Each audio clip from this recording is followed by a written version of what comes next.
Welcome back to another weekly dose of Anime and Beyond. I'm Devin. I'm Noah. And today we are going to review Dr. Stone, the last episode, season finale. So we're going to get right into it. In this episode, we see the message that Senku's dad sends to Senku. And we see how Senku ties that all together. Basically, he goes in while he's making the phone, the other half of the phone, because they need two. They find out they need two phones. When he goes and makes the other half of the phone, they go into the little house that Rui used to stay at when she was sick. Rui talks about a speaker, but it's totally different to what Senku's idea of a speaker was. But then Senku kind of snaps and he's like, wait a minute. He's like, how do you know about a speaker? Because you would have to be there in order to know. And she was like, well, it's written in the stories in number 14. And he was like, okay, what? And she talked about how a bee would sting, I think, a tombstone and would literally speak like the voices from the dead, like be like a message converting. And he was like, that's weird. And then he kind of, I love how he tied it together.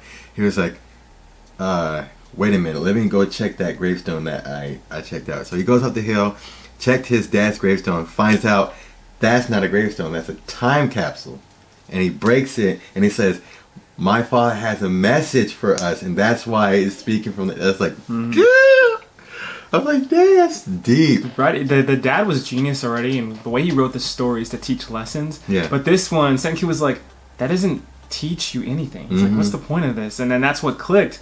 And it's like perfect because, you know, the bee stinger, the needle for the record player. It's just like, I would have never thought about that. Yeah, dude, oh man, that was good. I mean, he's a genius. He's smart. Just to figure out like that. And he makes it, and it's simple in a way. It's like, I don't know, it's just a simple story. It sounds like a story you would tell a kid. Even nowadays, it's just, you read kids' books and they're weird. They just, you know, tell funny stories about animals and bugs and whatever. And it was just like the perfect fit. And then, I mean, the foresight of the dad to think about, let's just, he acts like he's dumb. He does act like he's dumb a lot. He said he just found a bottle, and he's like, oh, I didn't think because it was glass it would be, you know, and it lasts longer. I just thought it was because it was round. Like, I don't know if he really thought that. But anyways, I mean, it was cool to see how the older generation, the original founders, worked together to build this record and the machine to record. And then you see the future, the current time, where Senku and his group are working to decipher that message, to play it back. Very smart if you think about it. Very smart. Because the glass, they said that it preserves over long years, like years and years and years. Yeah. So that was very smart. They said if it was plastic, it would have, you know, deteriorated and whatever. But that was very smart. And also, you can see how Senku's dad, like, I know you were saying, like, he kind of plays dumb, but that dude is actually low-key smart. Yeah. He knows Senku would one day come out of the petrified state and come and listen and break free and figure out this whole thing and listen to the message. And like he said in the message when he was playing, that even if the village doesn't listen to him, you know, this song that this lady's gonna play will seal the deal for you, basically.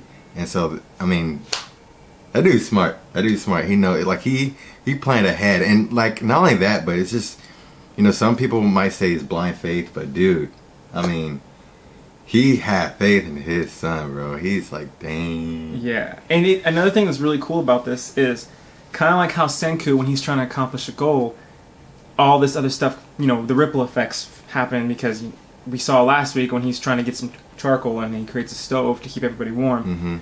Byakuya, he wanted Senku to hear this lady's voice. She wanted everybody to hear her voice, everybody in the world to hear her voice. And it was something that he could use, something that he wanted, but also to provide a message and to help Senku in the future. So it's like something with, it's again, science with multiple benefits.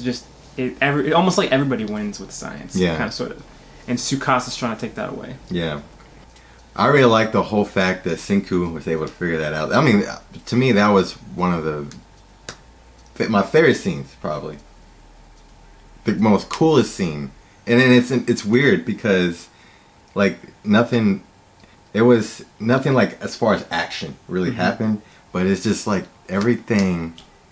I like the way everything just led. It's like the whole episode. I mean, the whole series led up to this this moment, and it's like you can see how it just flowed like smoothly. I'm like, bruh, like it was dope. I like that, but also like, you know what I like, the scene at the end where Senku was talking about, Chrome asked Senku, it's like do they have more than just songs like this? And he's yeah, we have songs, we got game, we got entertainment, we got manga. Show Goku. You see Sherlock Holmes and Nintendo Switch. Goku. I was like, bro, Goku, they put that dude, bro. And then everybody in the village got hyped. Everybody in the village was like, let's go! Petrify everyone! Hey, it was because of Goku. I'm just saying. They all want to see. I could see Ginro and Kenro reading Goku, the manga, and be like, and then just like yelling out in the background, Kamehameha! Kamehameha! Dude, if they do that, man, that would be funny.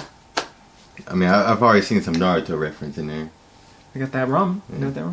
Like Devin said, I really enjoy the scenes where it was the completion of what's been going on. Like, one, we've been hearing all these stories about Byakuya and those people, and finally, like, it's almost like the 100 stories.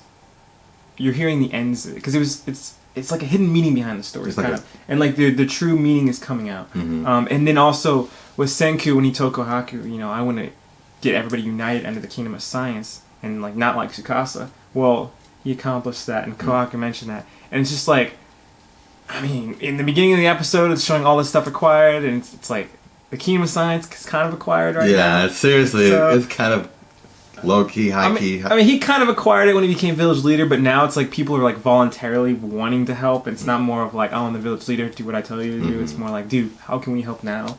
And we saw everybody being excited when they were like, oh, we get to hear the village leader's voice. How is that going to work? It's just, I mean, imagine hearing all that stuff for the first time. Yeah. Like, seeing all of this stuff for the first time. Imagine hearing, like Devin and I mentioned, we never heard them sing in the show, except for the lady who was on the message. And imagine hearing music for the first time. Exactly. And that type of music. Yeah. Like, that was really good. And like Gen said, like, she was considered one of the best musicians, one of the best singers of their time. Imagine hearing one of the best singers of your time when you've never heard music before. Yeah. And then, not only that, but like Chrome mentioned, or like Senku mentioned, like there was much more good singers like that in their time. And so to imagine from like it's like, I can just imagine their mind just kind of exploding, just like, seriously, it was this good? Are you kidding me? It's funny because he's kind of introduced stuff that is like poor quality. The ramen, like Senku was like, oh, this is gross, but they loved it. The cotton candy, I don't know, it's probably was as good as cotton candy that we eat now, but they love that too. And then the music, it's on a record player, so I mean, record players hold good sound quality. But I mean, the instruments that they were using, I don't know what they were using. They're homemade instruments, really. Yeah. So the better the quality, like their minds are going to be completely blown if they ever find like an MP3 player. I don't know, something with music on it. One more scene that I thought was pretty funny was when Ginro was telling Chrome, your first message in the cell phone should be telling Rui how you feel, and he's like, hearts coming around him, and then Chrome's like, he looks like he's about to do it, and he goes, I love science, it's awesome. I thought it was hilarious.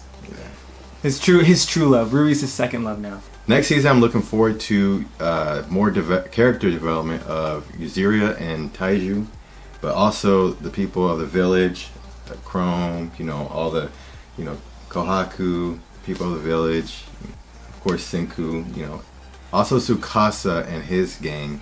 I'm looking forward to see how they and Senku, Kingdom of Science, will combat, and how that will end, how that will, develop, and just who will come out the victor.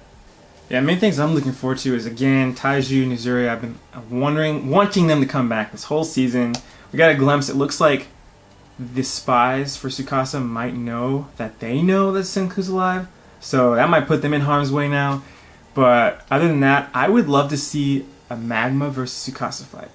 I mean, Tsukasa was the strongest primate, but Magma seems to be kind of the strongest guy of the Stone Age. So I would like to see him versus the 1v1 of them. As far as we know, though. As far as we know. I mean, Magma did get hit in the back of the head by Kohaku and lose the tournament. Yeah. But they all seem to think Magma's the strongest. Yeah. So I would like to see one-on-one. That's the perspective, yeah. Thank y'all for watching and supporting our channel. Don't forget to check out our social media accounts. Don't forget to like, subscribe, leave a comment down below. Let us know what you think about this episode review, this episode. Don't forget to follow our friends on their YouTube channels as well. There are links in the description and also on our channel page. You have Jay Frizzle and Claiming for Gaming, Rich Aladdin for short films, and Trey Today for vlogs. That's it. I'm Devin. I'm Noah. We'll see y'all next time. Peace. Peace.